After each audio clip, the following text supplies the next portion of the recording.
That worked? If not, I'm about to punt.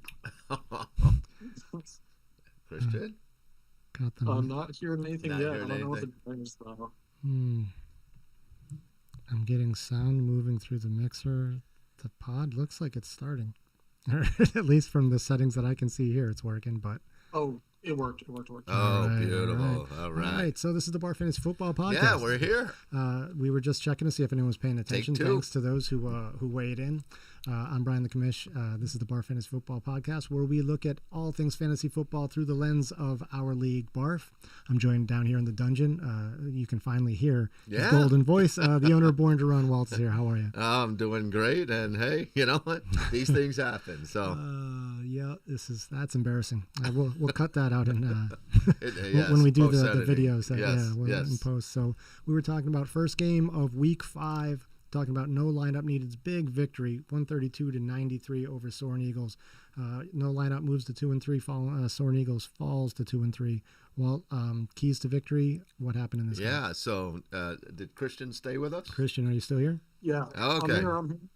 Excellent. I'm glad. Yes. So I want to give you the opportunity to thank me for cutting Dak Prescott and allowing him to have a couple of really nice weeks for you in a row. So. That's what I was, if you look at the top of Christian's lineup all the way through, other than, Juwan Johnson, I think got dinged up, so he didn't do much, but he had a great week. McCaffrey's McCaffrey.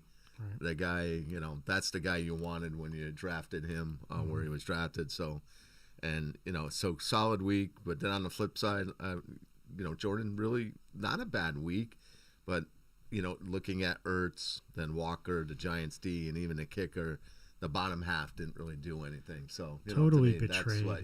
Betrayed by Zach Ertz. I know that's got to hurt for Soarin Eagles. They're big Zach Ertz guys. Absolutely. I mean, he was having a resurgent season, and then he posts a 0 in a game that he played. That's ugliness. Christian, what do you think happened in Washington where Zach Ertz posts a 0? Did you watch any of that or keep track of any of that? Well, obviously, what's his name? Jacorsky Merritt had a stellar game. Also, it seems like Debo is just so. I think he just kind of got left out in the cold, which is surprising considering Scary Terry is not playing. Yeah, right. So. Yep. I don't understand it. Maybe we can get some more insight by another owner, another interested party joining us on the line. Owner of Soarin Eagles, Jordan's on the line. Jordan, can you hear us? I can hear you loud and clear. Yeah, and if you're looking for insight, you came to the wrong place. Well, I'm glad that we're loud and clear because that's the first loud and clear that we've really had all night after our debacle of a start.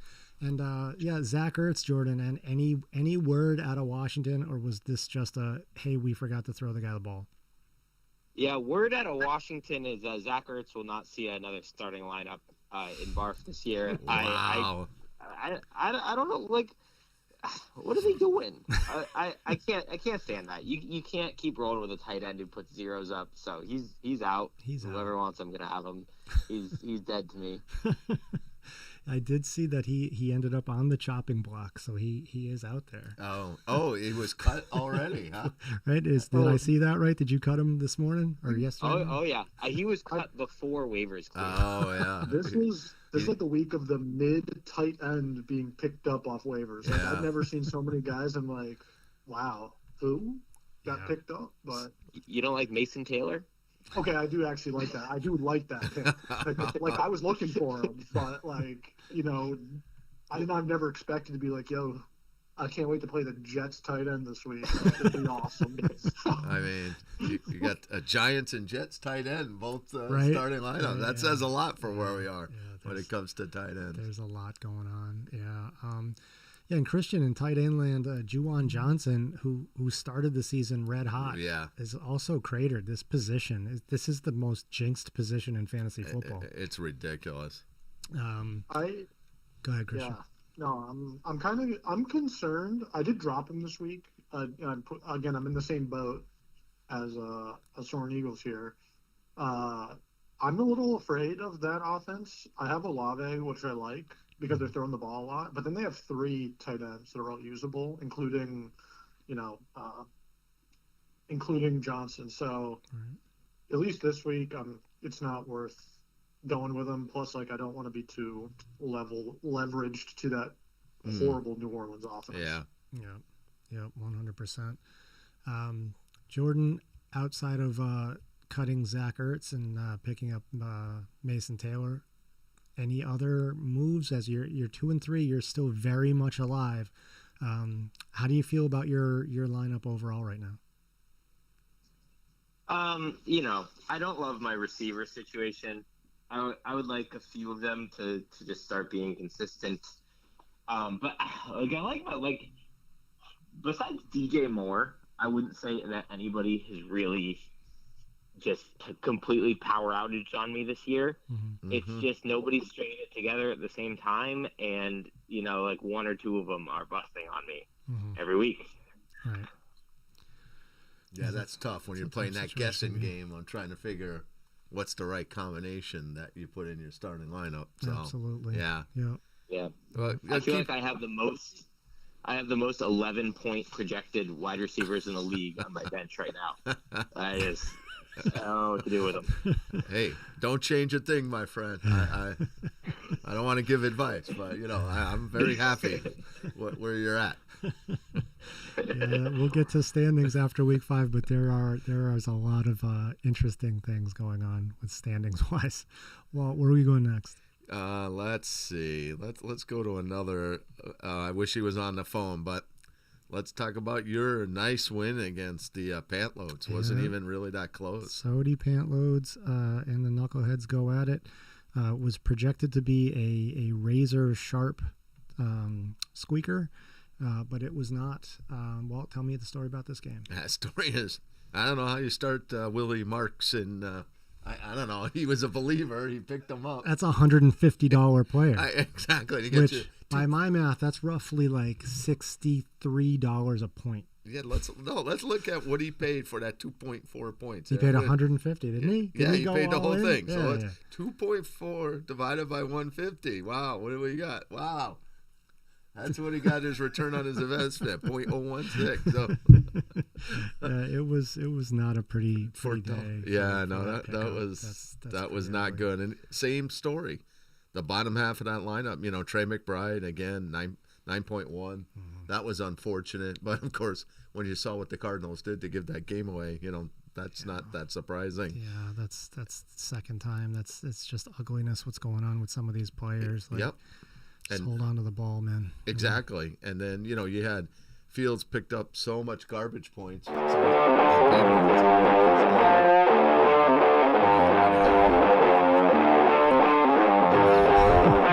White was a great player. 2 touchdowns out of him. Yeah. With Bucky Irvin out. So you had a real solid week up and down your lineup too. Other than the only downside was Julius Hampton going on IR now. Yeah, that's going to hurt more in a couple weeks than it does right now. Right. But,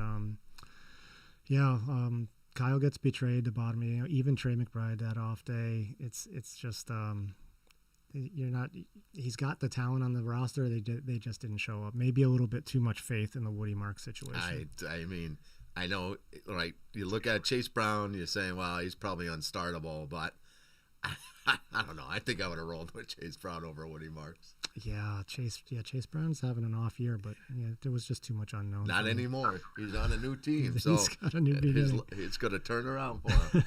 Christian, any surprises when you look at Knuckleheads 136 over Sody Pantloads 113 this week?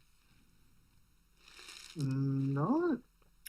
I mean, I guess my one surprise is Baker Mayfield put up more points than Justin Fields. I think Baker Mayfield's having he's amazing. Low-key great, such a good year. It's kind of wild. He doesn't use his legs that often with how much he's throwing.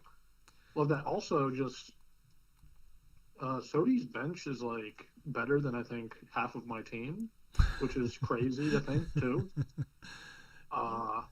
So I don't know. I'm kind of scared looking at that. But I think the biggest thing is not even in this match, or it is actually you still won, but Hampton only played half a game. Mm-hmm. Yeah, and he's going to be out. So he's on IR, which means Like I'm not confident that he's back in 4 weeks. He has to miss at least 4 weeks, yeah, but I'm agree. hearing that it may be a little bit longer, and that's a pretty sharp dagger in Knucklehead's heart right now. So, Jordan, when you look at this game, any surprises outside of the Knuckleheads going to 4-1?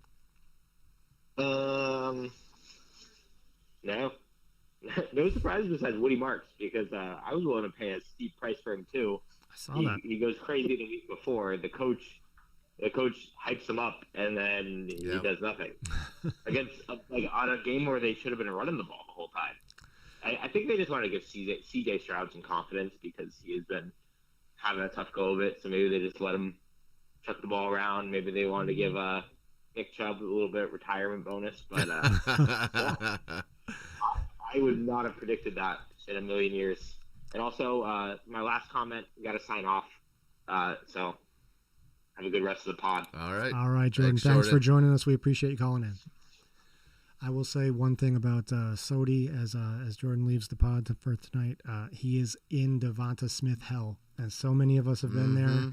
You put him in the lineup, you get 4 points out of him. You put him on the bench, he blows up for 20 this week. Yep. You don't know what's happening in Philly. We talked about this a little bit off air, but 100%. We're going to see them live in about an hour, taking on the Giants. I'm trying to represent the team. This may be the only positive things that happen for the Giants is getting some love on the pod, but something weird is happening, and Devonta Smith, I whole offense, though, right, exactly. And, Christian, I agree with you. The one thing that's tough for Sodi, he's got a really good deep bench, and then it becomes – like, who do you start? It gets hard when you have that. Like, for me, it's a piece of cake.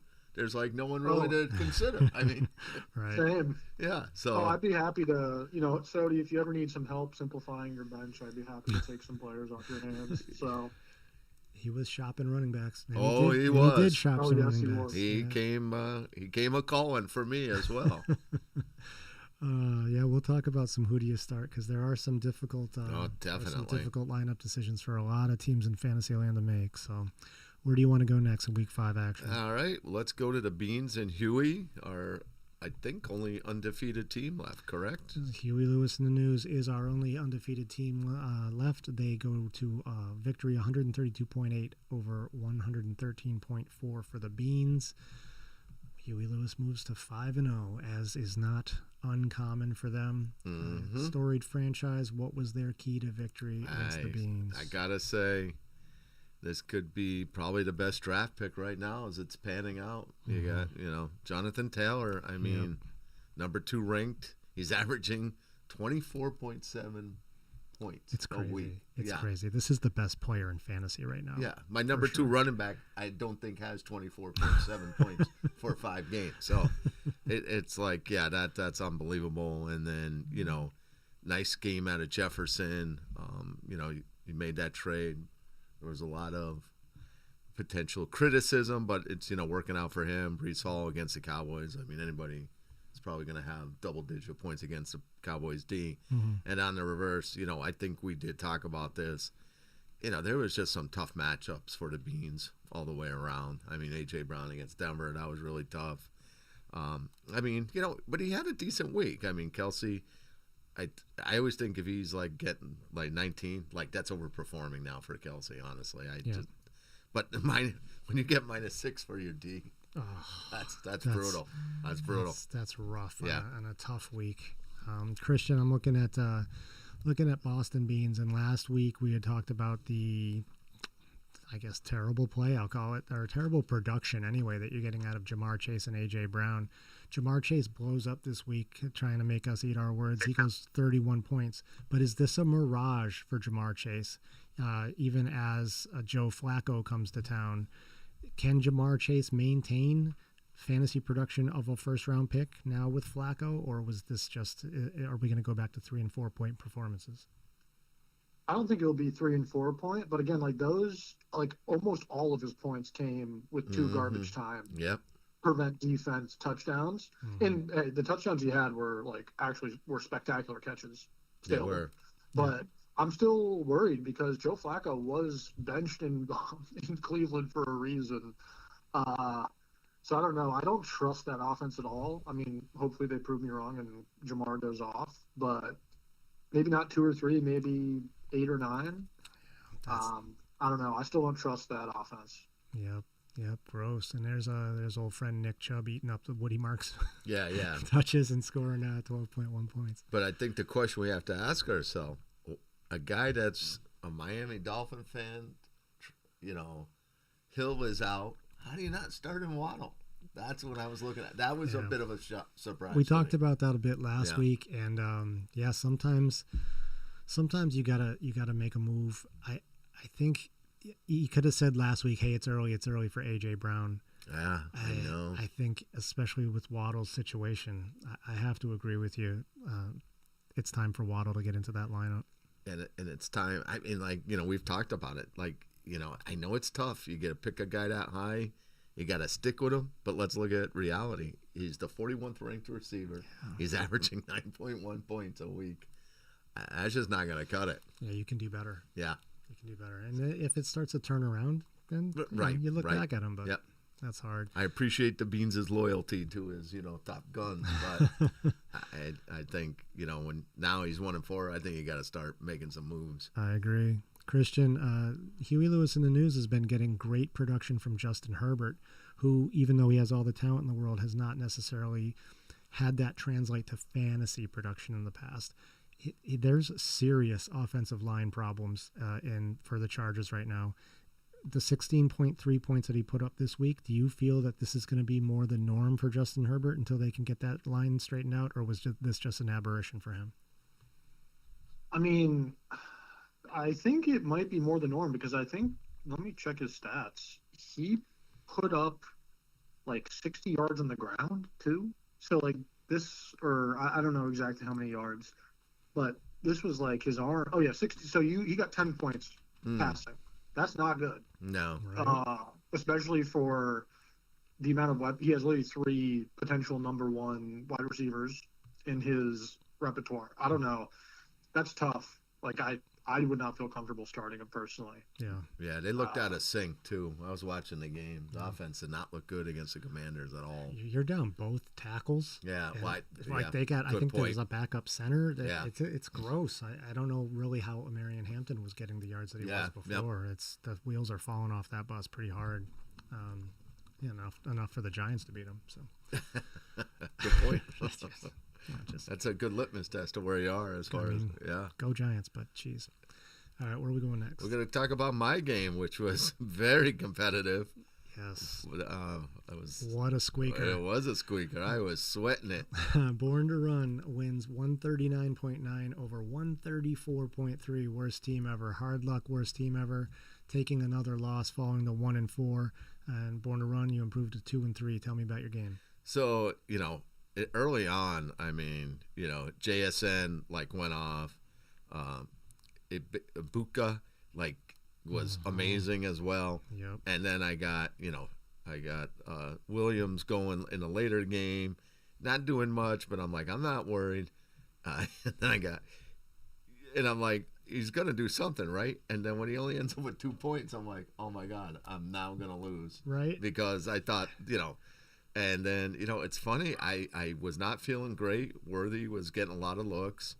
I'm like, okay, I'm in trouble. Even Thomas had a couple of nice catches, and then from mid-second quarter to the fourth quarter, they were almost non-existent. So, but it was rough. It kept me up. I was definitely sweating that game out.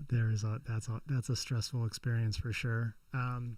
Egbuka is such an intriguing player. He blows up for 32 points this week. This is the 3rd ranked wide receiver in fantasy football. It's crazy, and and JSN is number 4. So I got the 3 and the 4th, which I thought they were going to be good, but they're just blowing it out of the park. Oh yeah, it's amazing. If you want to talk about, we talked about draft issues and how the Brock Bowers pick didn't really work out for you, and you would put a lot in the Brock Bowers basket, but I think you have to look at these 2 young players, Jackson Smith and Njigba and Emeka Egbuka. That kind of makes up for it. Yeah. Well, and now I got the number 1 ranked scoring tight end. You do. He's finally cracked the lineup in board.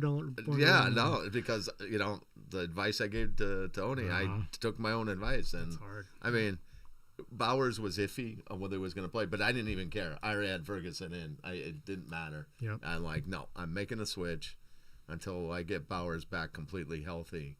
He's not going in the lineup because Ferguson's doing it. Yeah, I ride that. I think Sodi said last week you got to ride the hot hand. Yep. And I agree with that. On the other side of the ball, Christian Mark Andrews puts up 4.2 points. He's the 17th ranked tight end in football. You can certainly do better. I think we asked this in week 2, but I'm going to ask it to you in week 5. Is it time for Mark Andrews to start getting out of fantasy lineups? Yeah, definitely. Without Lamar Jackson, well, one, you see how bad that offense is without Lamar Jackson. Yeah. Yes. Even Derrick Henry can't do much. Yeah. So yeah. Plus, I think Likely's coming back, and not saying Andrews won't score or get targets, but that's like a poverty offense right now. It is. I would not start him. It is. When you look about a franchise that, I'll say it's much like the Buffalo Bills. That window only stays open for so long. And if you're looking at Josh Allen and Lamar Jackson, you have to win now. This is the time. That window, these players are getting older, and it looks like this is already a lost season for the Baltimore Ravens. I know. Isn't that scary? What are they, 1-4? Yeah. Yeah, that's... And Lamar's not really ready to come back, and they're talking that he might force the issue because he's afraid that this season will be lost. What's that going to lead to? Right. He's just going to get knocked out again, and it's a bad situation. What I will say, though, that's kind of crazy is the AFC looks wide open. Everyone's beating and losing to everyone, maybe outside of the Bills, who have still lost to the Patriots. Lost to the Patriots, It's the only teams that are, I don't want to say locks. I mean, I think Indy's going to make it. I don't know, just because they look really good. Their division's kind of weak. Yep. But the North and the AFC East are sure, the Steelers are 3-1, but are they really a 3-1 team? I mean, not really. I don't view them as. I don't think they're striking fear in anybody's heart. Yeah. So I think even if Baltimore starts off really bad, if Lamar comes back healthy, they could definitely. I mean, I think their defense is actually more the issue than Lamar. No doubt. Their defense sucks. It does, and how seldom do we say that? Yeah. What a proud tradition. Then the Ravens, just that defense is bad. It is horrendous. Not what you expect from a Baltimore team. But good news for Born to Run, moving to 2-3. Very good news. Yeah, and you guys came in both at 1-3, and you didn't want to be on the worst team ever end of that result. And it's only one win, but it's amazing how happy and better sounding 2-3 sounds than 1-4. I mean, it does. It's literally one win, but I'm telling you, it's a lot nicer being at 2-3. It sure is. That's a good feeling for sure. We got one more, and this was the thriller. All right, what do we got? We got the rifle and the moppers with the 0.4 difference. This was the squeaker of squeakers. It if your game was sure close, it doesn't get much closer than this. The Springfield Rifle pull out this victory 122.8 to 122.4. Less than half a point separates the Rifle from the Moppers, but the Rifle pick up a well-earned and much-needed win. Yes. Tell me about this game. So it was just you had, I don't know how James Cook really wasn't involved as much in that game plan with Buffalo. Although I would say the Patriots, I don't know what the time of possession was, but the Patriots seemed to dominate there, and so getting 4.9 out of Cook, that hurts, because he's been a stud. Hunter Henry had that one basically go off his hands, so that would have been a touchdown. That would have gave him the win. Mahomes throws that one pick. There's another thing.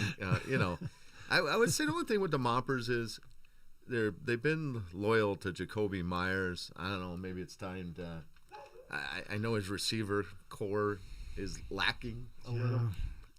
So that's the one thing. But then the Rifle Goff was good. He just had a pretty solid week. Debo, I think, overperformed.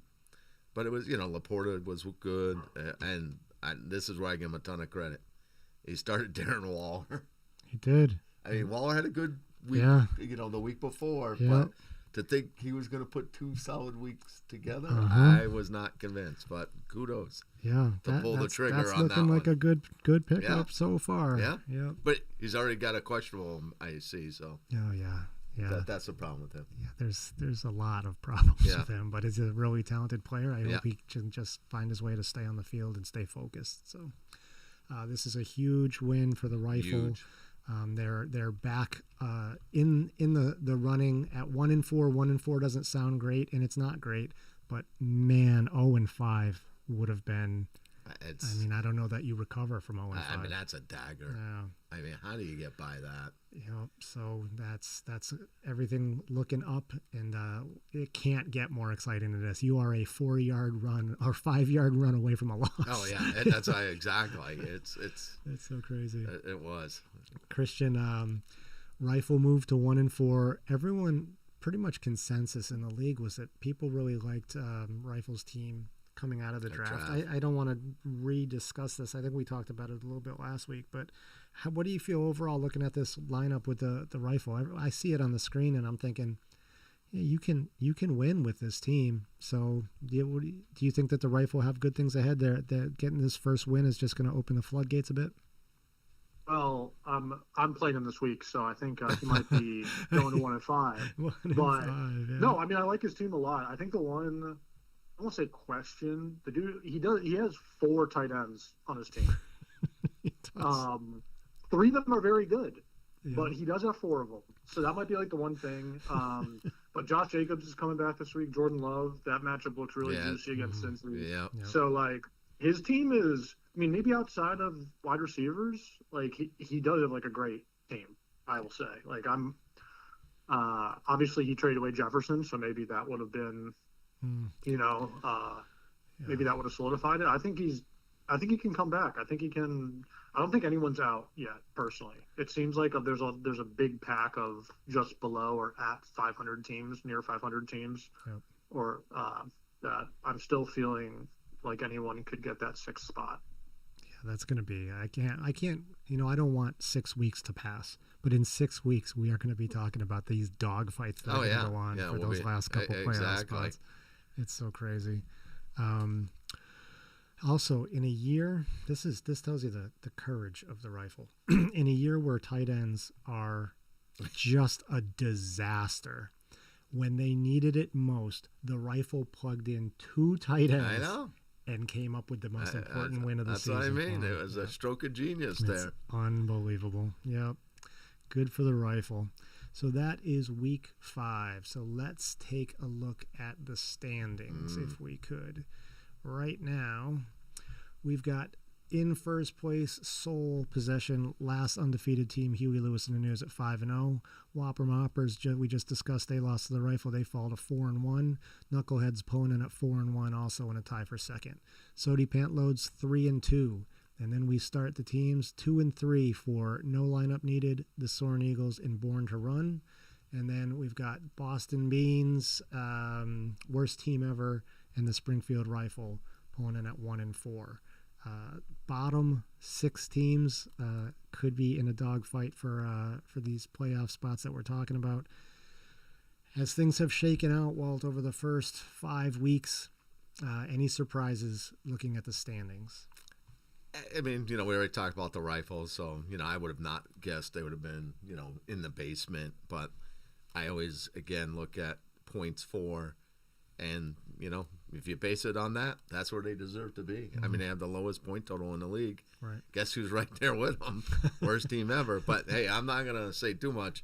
I'm barely above them. But I think, it's kind of weird. It's like panning out. Like, you don't always see that. Sometimes someone will have a lower points for, but, they'll be in the upper half of the division or something like that. But if you really look at it, it's like almost playing out perfect on the points for the bottom part of it. So, I'm not really super duper surprised, other than maybe Huey.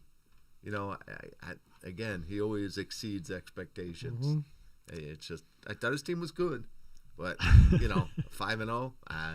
How many years? This is season 6 of the pod. How many times have we said, "Oh, Huey's got this problem, Huey's got that problem," and Huey just comes up and just stays quiet as a mouse and just picks us apart. Yeah, no, I know, and it is amazing. He's got like the Midas touch.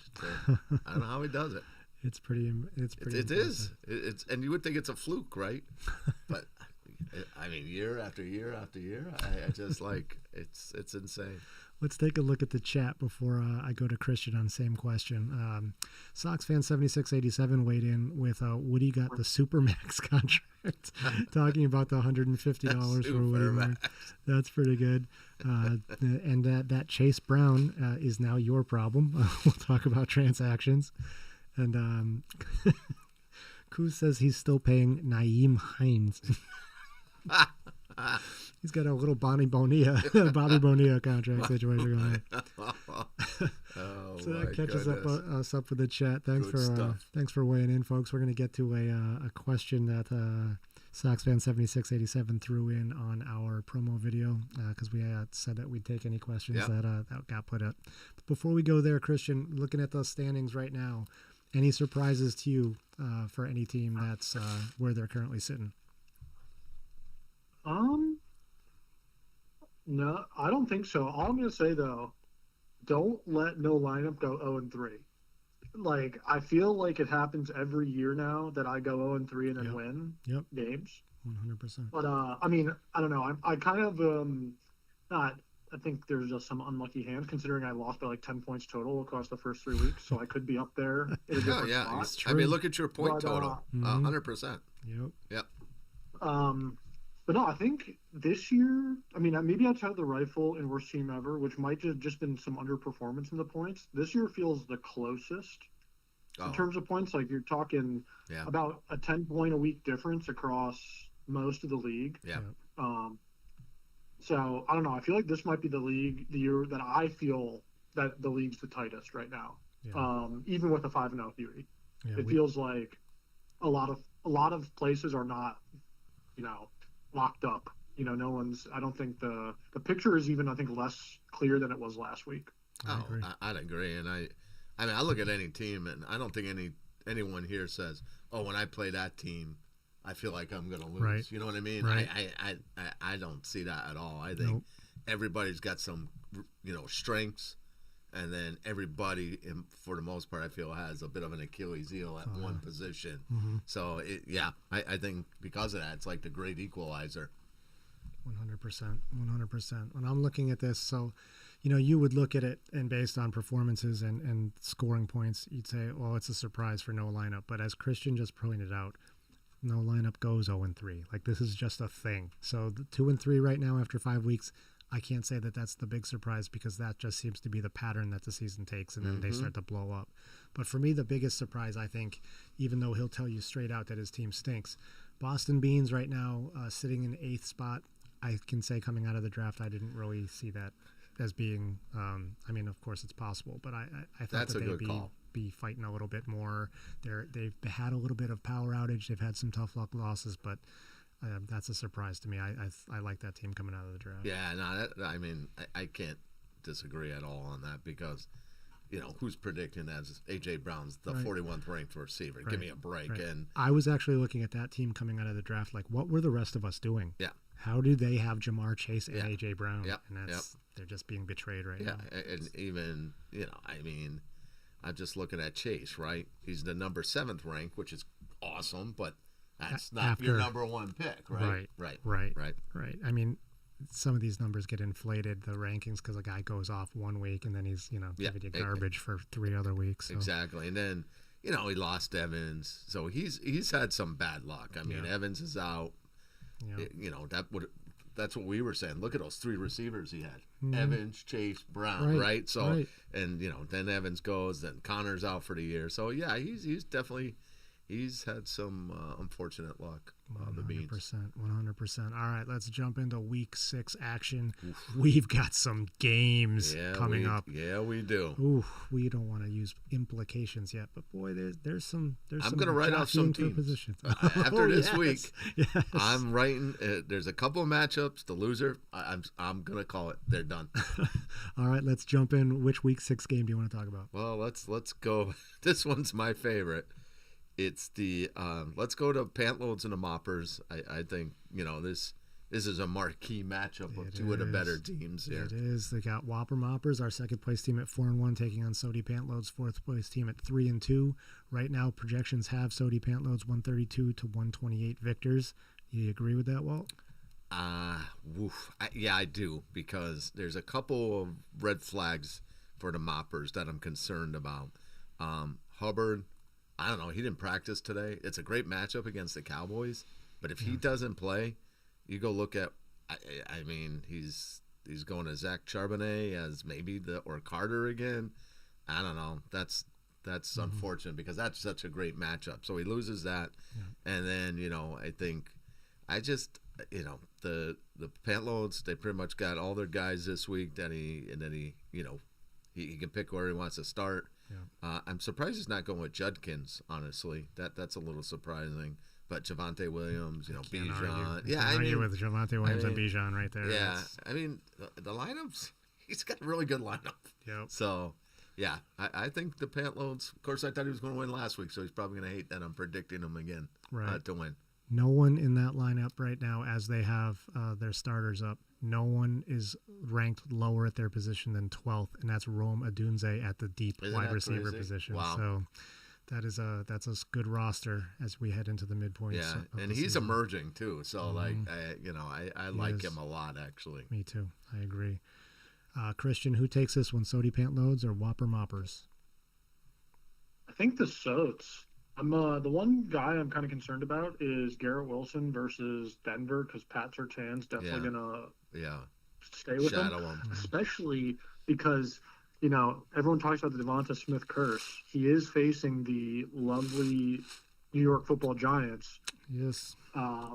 So I was like, that's like the one that I'm sure he's thought about it, but going down to game time, I bet you I'd be kicking myself if Devonta Smith has a big game, especially because that Denver defense is just horrible to play against. Yeah, that's a tough against the pass, that defense. I'm really concerned with Whopper Moppers and Chuba Hubbard. I don't think he's going to be in the starting lineup, because I don't think he's playing this week. Same here. And if you don't have the handcuff over there, because Dowdo blew up, but I don't see where his bench gives him a lot of relief. And in a tight game like this against an opponent that's got a lot of favorable matchups, I think that could be the Achilles heel for Whopper. Sure. Definitely. I do see it that way. Drake May against New Orleans. That's a nice matchup. That is. Yeah. So. Yep. He's going to have his work cut out for him to beat the Moppers. I mean, Pantloads, the Moppers.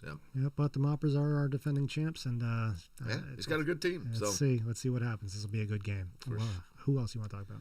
We'll save that nice one. Let's talk about your game. This has got another couple of big hitters playing against each other. Yeah, this is Huey Lewis in the News, our first place team at 5-0, taking on the Knuckleheads, pulling in at third place at 4-1. Right now, the projected totals have Huey Lewis taking out the Knuckleheads 126 to 121. Walt, how do you see this game going? So, a couple interesting. Tyrone Tracy, I heard, was playing tonight. I think he's going to play tonight. And will that really cut into Scadaboo's projection? Scadaboo, I mean, everyone loves Cam Scadaboo, but he has not been very efficient. I think he's pulling in at 3.8 yards per carry. Right. He'll break an 11-yarder and then give you 4 1 and 2 yarders. So I think you're going to see them try to open up the ground game a little bit with Tyrone Tracy. I don't think it's going to be beneficial for either of them fantasy-wise. Yep. But I think team-wise, they need to do that split. So I do see bad things for Cam Scadaboo tonight. Hopefully he blows up, but I just don't see it. I think you're right. Tyrone Tracy cuts into that. Yeah. I think if he's under projecting, if you go with that, I mean, Jonathan Taylor, geez, they say 23.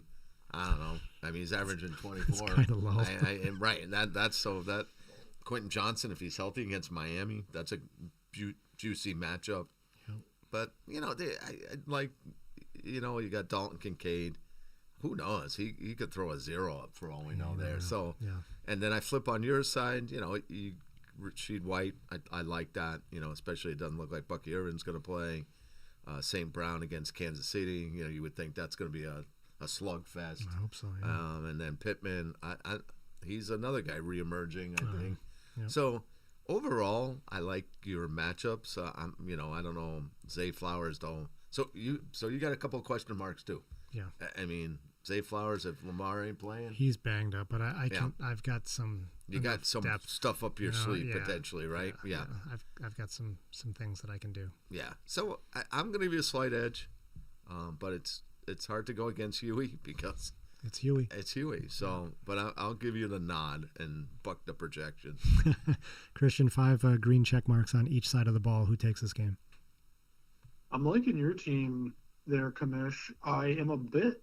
I mean, Quinn Johnson, if he is, I don't know how, like, what is extent of his injury, but also if they don't have much time, I don't know how Miami's D line looks, but he's a long ball guy, and if they're getting pressure on him, I don't know how far Justin Herbert's average completion will be. Mm-hmm. Also, Trey Tucker, I mean, he's getting points from Geno, but Geno also looks terrible. That's a good point. He looks terrible. And so I'm like kind of out on Trey Tucker or that offense outside of Genty. Obviously, I have him, but I think they're going to be running the ball just because Geno makes 2 or 3 picks a game. Mm-hmm. So I like that. And then I guess the one thing is with your team, Kamish, is the Indy stack, just because if Indianapolis goes up big, they'll just like hand the ball off. Mm-hmm. So that's like the one thing, because Arizona also looks horrible. Yeah. That matchup could really be much more beneficial for Jonathan Taylor than for Pittman and Tyler Warren. So I agree with that. All right, so that is Huey taking on the Knuckleheads. Well, who else do you want to talk about? Okay, let's talk about my game. All right, Born to Run taking on the Soarin Eagles. This is going to be a good one. Yeah. Born to Run at 2-3, Soarin Eagles at 2-3. Right now, the ESPN projections have Soarin Eagles taking this one 132.7 to 127.6. Well, how do you see this game going? I gotta say, and I'm not like the Soarin Eagles, Josh Allen against Atlanta. That's probably going to be a good matchup. Gibbs against Kansas City. I think he'll do fine. Mm-hmm. But Metcalf 13 against Cleveland. I don't know if I see that. Devontae against Baltimore, that's an awesome matchup. But Walker against Jacksonville. Jacksonville's got a really tough D. I don't know. I don't love Soren's matchups. I look at mine and say, okay, if Devontae goes off, well, that's why I put Stafford in. Stafford's probably going to go off. Mm-hmm. So I like my matchups. I think Barkley, knock on wood, is going to try to go off tonight on the Giants. Yeah, he sure could. He had a tough. That whole team had a tough week last week, and here come the Giants. Yeah. I think the only thing that the guy is killing me, ever since I put him in the lineup, Williams has not done a damn thing. I'm hoping Scary Terry is going to be healthy enough to go. I don't think I know it's not looking great. He didn't practice today. Yeah, and I don't know if I'm willing to throw in T. Higgins yet, although just so everyone knows, it's on the back of my mind. With Flacco, Flacco's going to come in and try to make a point. Yeah. So, why not throw the ball to T. Higgins? So I think if I think this is going to be really close. If Jordan beat me, I wouldn't be shocked, but I do give myself a slight advantage. All right, Christian, how do you see this one going? Soarin Eagles taking on Born to Run. Yeah, I'm liking Born to Run here. I'm just Metcalf, I'm a bit scared of, and Taylor, I'm a bit scared of with Denver. Also, with Ken Walker, the dude looks good, but then Charbonnet just takes his touchdown. That's exactly it. Yeah. Exactly. And then on Walter's side, I think James and Williams, I don't know. I might even consider, if I were putting in Chase Brown instead, just for like a floor of points. That'd be like my one thing. But other than that, like Mbuka looks good. Ferg versus Carolina looks great.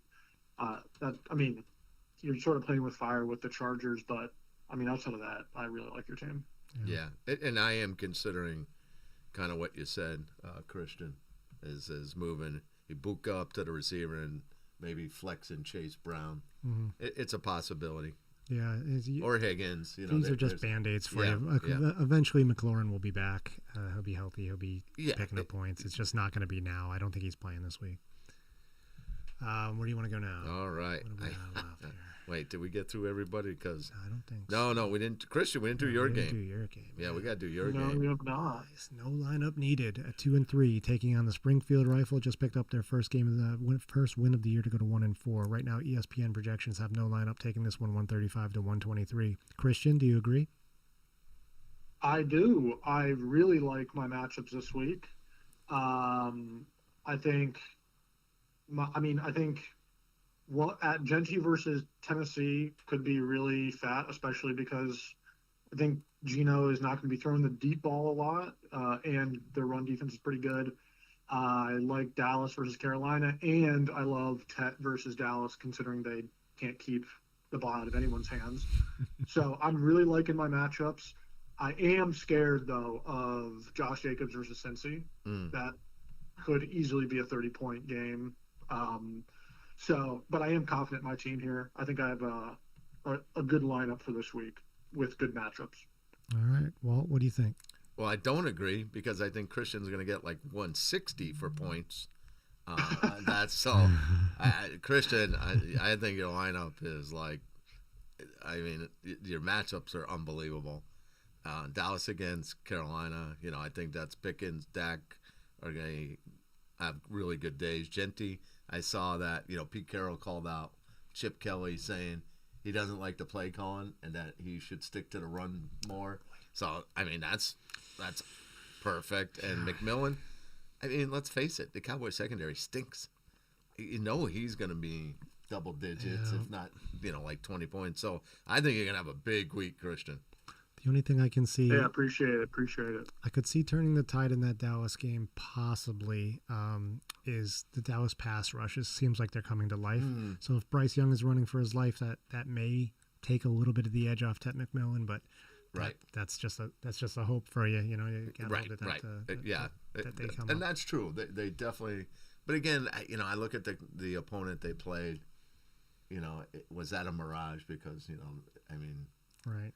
I don't know. I just don't have a lot of faith in the Cowboys defense and their ability to consistently generate a rush. So we'll see. Yeah, who knows? I could be wrong, but who knows? Yeah. I think Godwin. Did Godwin practice full? I feel like I saw Godwin could be close to. Was he limited? I don't think he. No, he didn't practice today. He didn't practice today, so hopefully that's maintenance because he was starting to turn the corner. So the sooner he gets back into that lineup, the better that the Springfield Rifle can stabilize for sure. But I think, my guess it's maintenance though, because I thought when I heard after the game, they said he came out of it okay. Yeah, right. So I think you're right on that. All right. I will say though, I'm a bit afraid of Debo against the Bears. Like Ben Daniels seems to really like him, and that Bears defense is bad. So that's Monday night. So that's like I guess him and Jacobs are the two that I'm. Yeah, Jacobs definitely. Kind of scared. But on the flip side, and sometimes it doesn't work out. The quarterback and the running back have big days. But, True. But I would say percentage or chances are if Jacobs is blowing up, and then you got to think Love maybe has a lesser of a day. So I think you got that going for you. Yep. Unless you throw 3 touchdowns to Love. To Jacobs. Yeah, Jacobs. Yeah, Love to Jacobs. Yeah, that would be perfect. That's when it backfired. All right, I saved the best game for last. All right. To me, this is much more exciting than the top teams. You got the Beans against worst team ever. Oh boy, it's the Eeyore Bowl.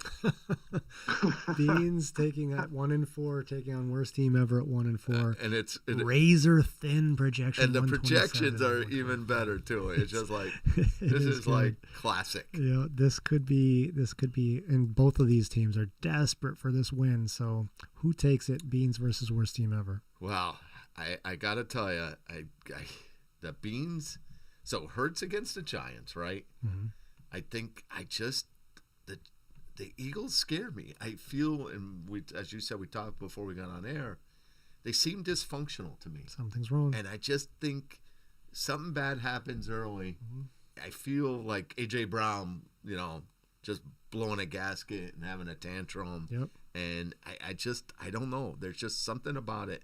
So I think if Hurts and Brown, they don't put up at least their projections, that's really puts the Beans behind the 8 ball. And then on the other side, Kyron Williams against Baltimore. I mean, that matchup to me is it's amazing. Yeah, that's just what the doctor ordered for WT right there. Exactly. Yeah. Now, again, we got to say, I know he's in Hawaii, but come on, pick up a tight end. Even in Hawaii, it's not that hard to do it. Do something. There was a run on tight ends. There might be too many tight ends out there. There might be nothing left, right? Rifle's got them all. So this will be a slugfest. I think I just have no faith in the Eagles. I think they underperform. I like Williams. I think Montgomery will have a good week. I'm saying worst team ever comes out on top. All right, Christian, worst team ever taking on the Beans. Who takes it? I'm going to go Beans. I know there's a lot of risk tonight, but I can't imagine that they're not going to target A.J. Brown like 12 times with how much of a fuss he puts up. Yeah. So I'll go with the Beans this week. All right. Beans. And I would agree. If that happens, if that, plays out like that and Hurts gets 30 and Brown's 20, then I agree with you, Christian. But on the other side of that also, if that offense, it seems like they're heading for some sort of meltdown. Yeah. If there are fists thrown on the sidelines and the wheels come off the bus, then that's it for the Beans for the week. I'll call it on Thursday night at midnight whether or not the Beans are going to win this week. Oh, yeah. Sirianni, to me, has like no control on that team. There's no leadership. It's weird. Exactly. It's amazing they won a Super Bowl. It tells you how good they Absolutely. are. Yeah. Yep. That's a lot of talent. Jordan waited on the chat. Scattaboo. So he's certainly rooting for Cam Scattaboo tonight. All right. So that covers week 6. Yeah.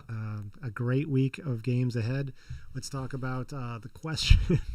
I said we were going to answer a question if someone asked one, and SoxFan7687 weighed in on the comments in the video, and his question was, who is the most dangerous team, and why is it the Pantloads?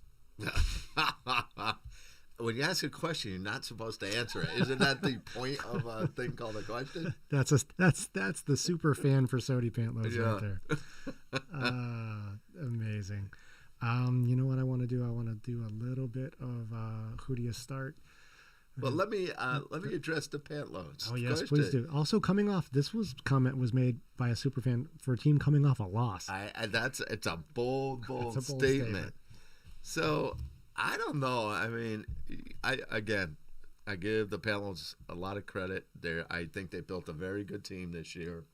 Although I think, stocking up on more running backs, I don't know. But Huey used that strategy and it worked out one year. So maybe it plays out. But, with no lineup on the line, I'm going to say, he's doing it again. To me, right now, no lineup's the scariest team out there. He's on a roll. He's got a lot of points. He stole Dak Prescott from me, the number 4th ranked quarterback. I mean, I don't know. I say no lineup's the scariest team right now. Christian, who's the scariest team in BARFF right now? I appreciate that, Walt. I will go. I think I'll play into Sox fans' hand. I will say Sody. No. Just because. No. I will say it. Maybe I'm trying to curse it, maybe not. But I think, he has to make some tough lineup decisions. But this is one of the things that teams get desperate. He can package a couple players and get someone really big. So I can't fight that. And I think this next week, I know I've been hitting the trade lines a lot, but I feel like this year might have some real players moving teams to try to keep people's hopes alive. So dude has a lot of assets, and I am kind of afraid of that. Yeah, he definitely has trade capital. Yeah, no question about it. And he's really one good receiver away from having that Achilles heel is no longer present. Right. I mean that's his only last little weakness. Sure. And I wouldn't say it's a big one. Right. All right, so that's most dangerous team. I'm gonna second Born to Run on this one. I'm gonna say I feel, and it's not just because you're on the line, Christian, no lineup needed. And the only reason that I will say that is that you did your 0-3 thing. So I don't want to see no lineup come into town right now. This is the time of year when you don't want to be playing no lineup needed. They're a buzzsaw right now. So I agree. All right, let's do a little who do you start? and we will start with running backs. This week, who do you start, DeAndre Swift or David Montgomery? Ooh. I'm going to go Walt first. DeAndre Swift's got Washington.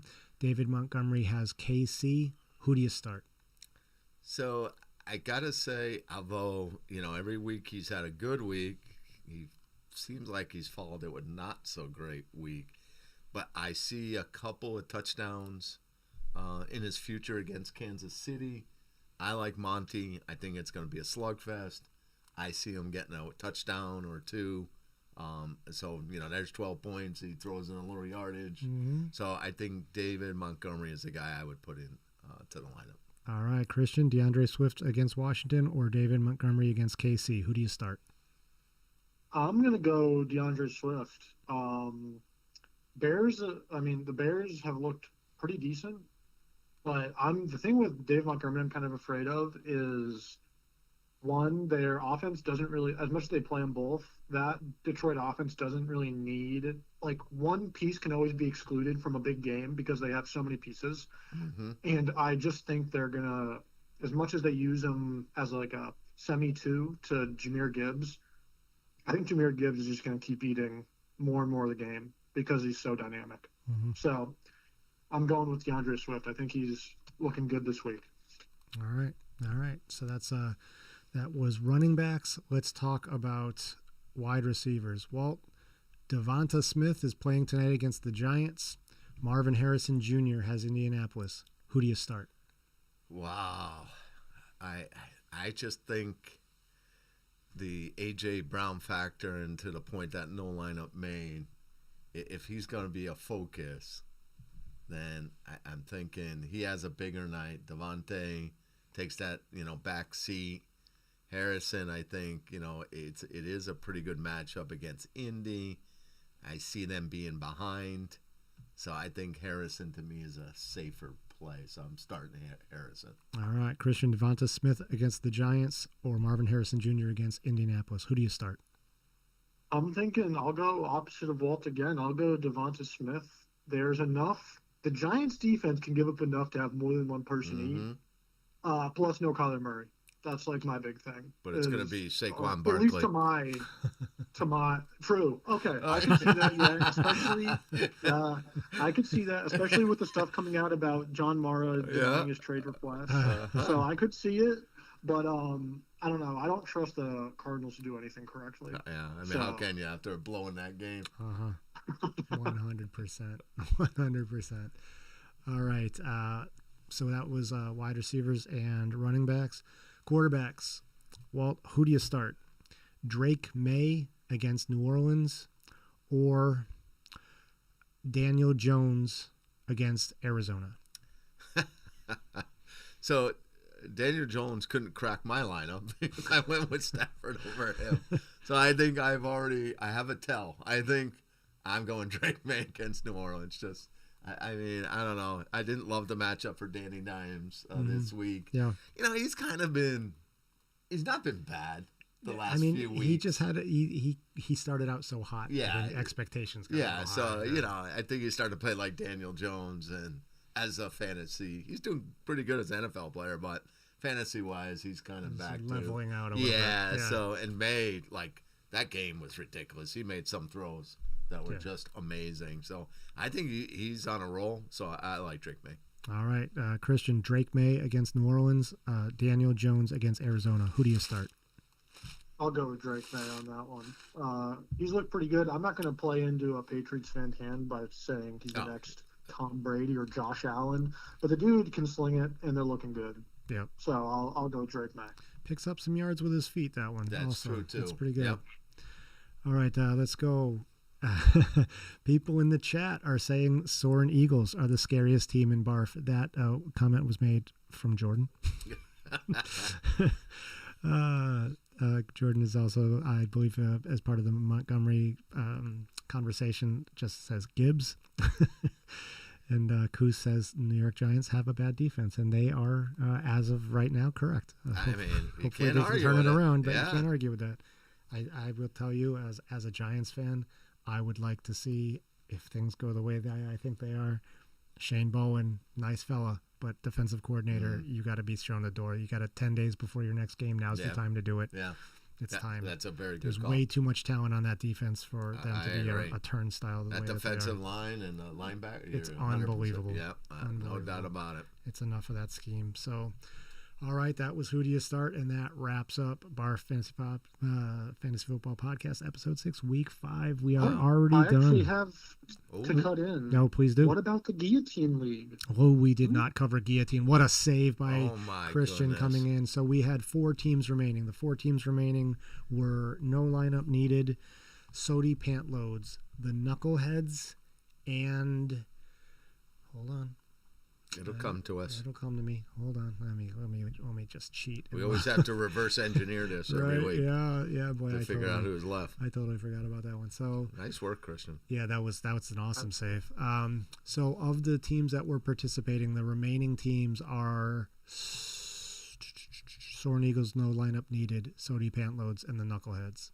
And so based on low score from last week, I believe it is time to bid adieu to, and I don't want to say the wrong team, but I'm pretty sure that it starts with a Soarin. Yeah, I think the wings were clipped. It ends with an Eagles at 93 points, getting crushed by No Lineup. Not only getting beaten, but being put out of the guillotine side bet. So Soarin Eagles, we bid farewell to you. You will not be picking up any extra cash. And then there were 3. No Lineup Needed, Sody Pantloads, and the Knuckleheads remain in the guillotine side bet. Thank you so much for catching that no lineup. That was excellent. All right, no worries. Happy. All right, so that now is the show for the week. Yeah. Walt, anything for the league? No, I think again, I think this is a really pivotal week for 3 teams in particular. Mm-hmm. The Beans.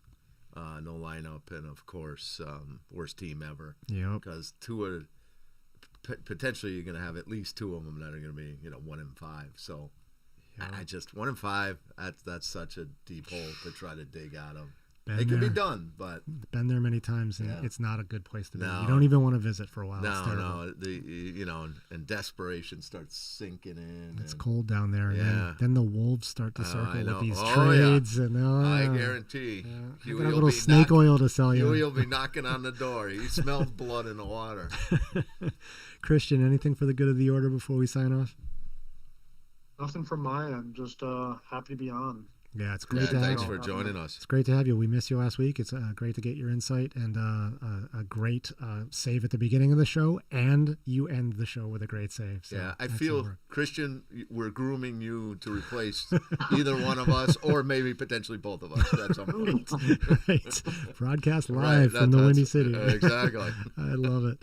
All right, so that is our show for the week. Thanks to Jordan for also calling in. Thanks for everyone who weighed in on the chat. We will be posting some more videos over the course of the week and the weekend. And have a great NFL and great BARFF week to everyone. Good luck to all. Yeah, good luck, everyone.